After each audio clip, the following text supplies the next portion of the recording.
Hey guys, in this video I'm going to show you how to download and install WhatsApp on any iPhone or Android device. It's the exact same. Basically from here what you want to go to is the App Store on iPhone or the Google Play Store on Android. Go over to the search bar on the bottom right of the search page, start typing in WhatsApp, press search, and then go over here to WhatsApp Messenger.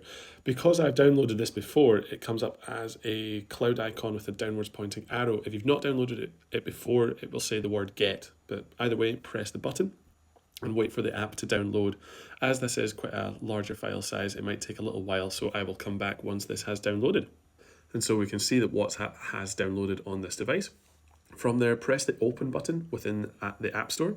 That's going to launch the app. Welcome to WhatsApp. Press agree and continue after you read their privacy policy and terms of service. From there, you need to tap or type in your mobile number on the device that you're using. I will do that. Retrieving credentials. Restore or transfer chats. I will basically just skip this, so press the skip button underneath continue. WhatsApp would like to access your contacts. Okay, type in your name. My name is Andrew.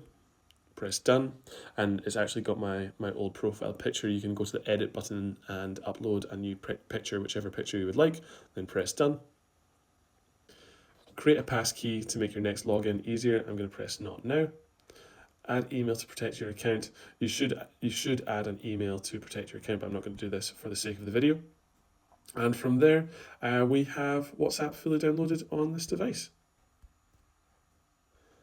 So guys, this has been another video for the My Tech Mastery YouTube channel. If it's been helpful, please like the video and subscribe. Thank you very much.